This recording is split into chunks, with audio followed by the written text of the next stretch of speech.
আসসালামু আলাইকুম রহমতুল্লাহ। সম্মানিত মুসলমান ভাই বোনেরা, আমরা আজকে মহরমের আশুরার সম্পর্কে আলোচনা করব। মহরম ও আশুরায় করণীয় ও বর্জনীয় আমলসমূহ। প্রথমেই আসুন করণীয় সম্পর্কে আমরা আলোচনা করি।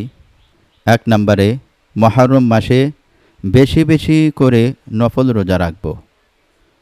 2 নম্বর, বেশি বেশি তওবা ইস্তেগফার করব। 3 নম্বর, আশুরার দিন এবং এর আগের দিন 9 তারিখে রোজা রাখব। 4 নম্বর, আশুরার দিন রোজার পর পরিবারের জন্য উত্তম খাবারের ব্যবস্থা করব।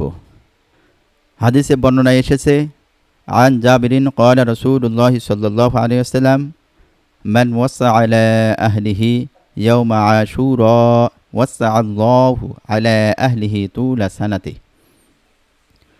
অর্থ, হযরত জাবির রাদিয়াল্লাহু তাআলা আনহু থেকে বর্ণিত, তিনি বলেন, রাসূলুল্লাহ সাল্লাল্লাহু আলাইহি ওয়াসাল্লাম বলেছেন, যে ব্যক্তি আশুরার দিন পরিবারের জন্য ভালো খাবারের ব্যবস্থা করবে, আল্লাহ তাআলা সারা বছর তার পরিবারের জন্য উত্তম খাবারের ব্যবস্থা করবেন।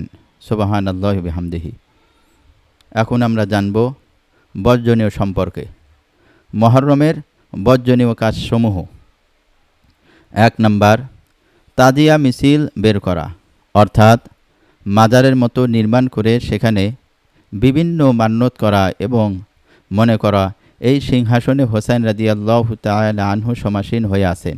নাউজুবিল্লাহ।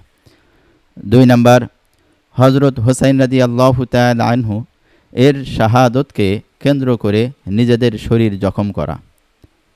3 নম্বর, আশুরার উপলক্ষে মিষ্টান্ন দ্রব্য ইত্যাদি বিতরণ করা। 4 নম্বর, শোক মিছিল বের করা। 5 নম্বর, মসজিদ ইত্যাদি লাইটিং করা। 6 নম্বর, পিপাসার্তদের পানি পান করানো। 7 নম্বর, ইসালে সওয়াবের জন্য কোনো কিছু রান্না করা। 8 নম্বর, বাচ্চাদের খালি পায়ে রাস্তায় হাঁটানো।